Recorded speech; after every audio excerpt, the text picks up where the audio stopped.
3화. 제 계획이 실현될 것 같습니까? 세상 물정을 통 모르고 책만 보며 사는 내게 친구가 테슬라 자동차를 샀다며 연락이 온 것은 몇 해 전 일이다. 나는 깜짝 놀라서 되물었다. 테슬라라면 바로 그 테슬라? 그랬더니 친구는 싱글벙글 웃으며 맞아, 바로 그 테슬라! 라고 했다. 우리는 몇 분 동안 테슬라를 주제로 대화를 이어갔다. 그런데 같은 주제로 말하면서도 우리는 뭔가 많이 어긋났다. 그럴 수밖에 없다. 나는 발명가인 니콜라 테슬라만 알고 자동차 브랜드 테슬라는 전혀 모르고 있었다. 반대로 친구는 자동차 브랜드만 알고 에디슨과 같은 시대에 활동한 테슬라라는 사람은 알지 못했다. 그런데 알고 보니 테슬라와 자동차는 서로 관계가 있었다. 자동차를 만드는 회사 테슬라의 이름을 발명가 테슬라에서 빌려온 것이다.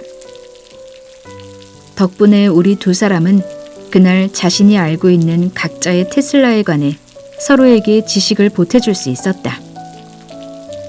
나는 대학에서 컴퓨터공학을 전공했고, 물론 그게 20년도 더 넘은 이야기긴 하지만 스스로 유행에서 많이 벗어나지 않은 사람이라고 생각했다. 그런데 전기로 움직이고 심지어 자율주행까지 할 수 있는 자동차가 버젓이 팔리고 있다는 사실에 깜짝 놀랐다. 친구 역시 내가 알려준 실제로 존재했던 발명가 니콜라 테슬라 얘기를 듣고 어지간히 많이 놀란 눈치였다. 테슬라는 에디슨이 만든 회사 유럽 지부에서 일하며 천부적인 재능을 펼쳤다. 그는 곧 미국 본사 직원으로 발탁된다. 어떤 면에서 테슬라는 에디슨을 능가하는 발명가였다.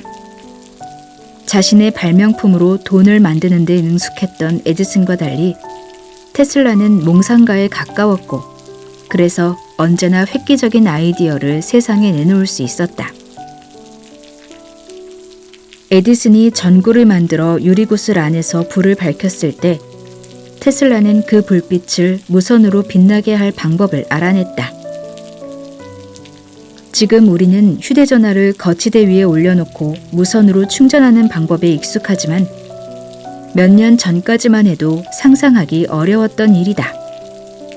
하지만 테슬라는 이미 100년 전인 1900년대 초에 전선 없이 전기를 보내고 받는 장치를 만들었다.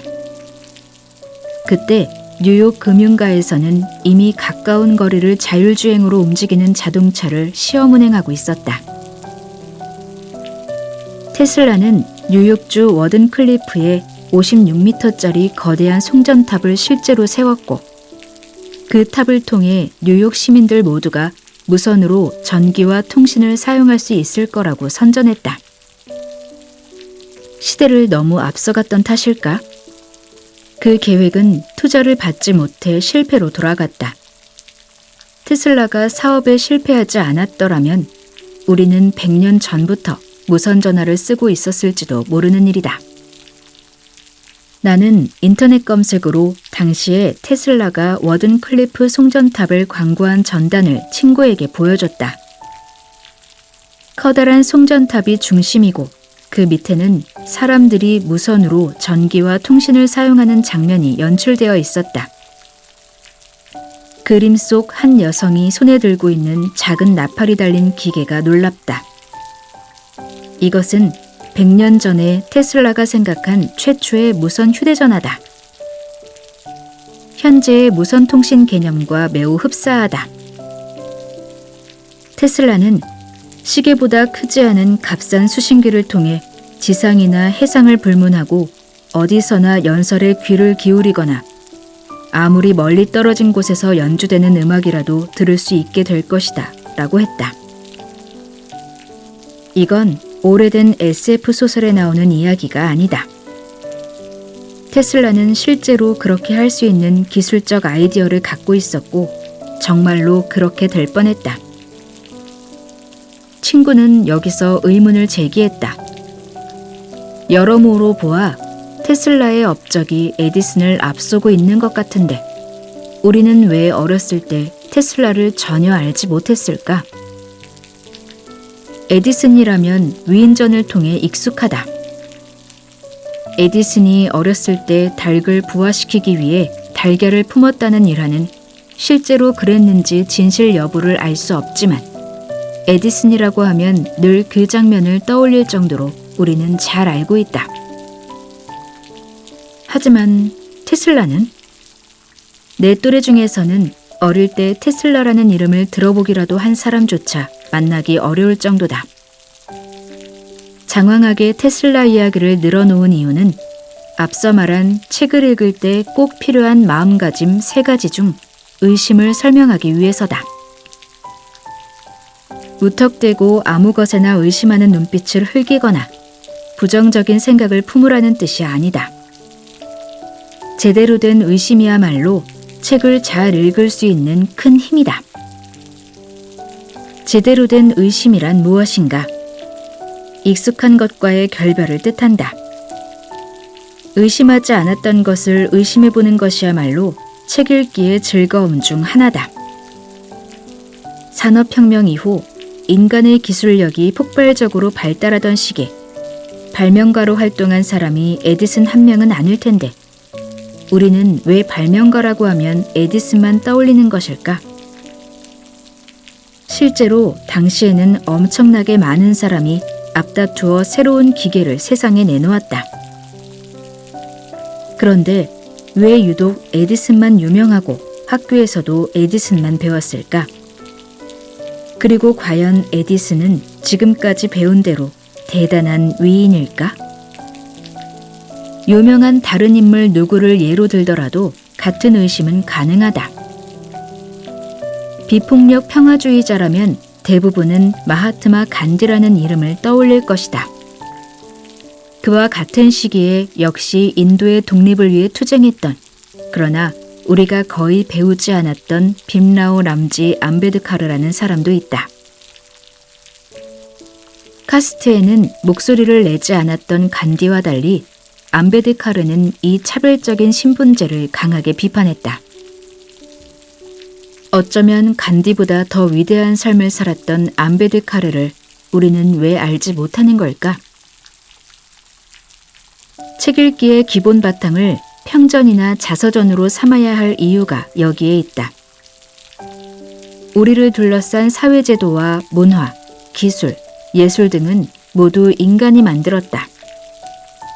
자연을 빼면 저절로 이 세상에 존재하는 것은 없다. 그러므로 우리가 무엇에 관심을 두고 공부를 시작하려고 하든 그 출발지는 언제나 사람일 수밖에 없다. 사람에 관한 책을 읽으면 그들이 어떤 의심을 통해 자기 삶을 앞으로 밀고 나갔는지 엿볼 수 있다. 좋은 일이든 그 반대이든 역사에 기억될 만한 일을 했던 사람들은 늘 그 시작이 의심이었다. 의심할 여지가 없는 것을 의심했던 사람들이다. 그 의심이 생각을 발전시키고 생각은 철학이 됐다. 그래서 철학자 이진경은 철학하기는 자명한 것을 의심하고 질문하는 특수한 실천이라고 정의한다. 확고한 자기 철학을 마음에 품은 이들 중 일부는 그것을 과감하게 행동으로 옮겼다. 그런 행동이 언제나 원하던 결과를 가져오는 것은 아니지만 많은 사람의 생각과 철학에 영향을 끼쳤다. 그 중에는 또 자기가 알게 된 것에 의심을 가진 사람이 있다. 인류의 역사는 이런 과정을 통해 발전하거나 퇴보하기를 반복했다. 테슬라 역시 의심이 많은 몽상가였다. 에디슨이 전구에 불을 켜는데 사용한 전기는 직류였다.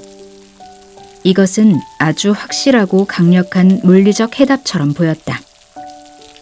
테슬라는 직류에 의심의 눈길을 보내고 교류 방식을 연구했다. 그 결과 전기 교류 시스템이 훨씬 값싸고 안정성도 뛰어나다는 사실을 발견했다. 어떤 사람은 의심이 아니라 확신하기 위해 책을 읽는데 그런 방법은 오히려 독이 될 수도 있다. 자기 확신을 굳게 지키려는 목적으로 책을 읽으면 생각과 철학이 유연해지지 못한다.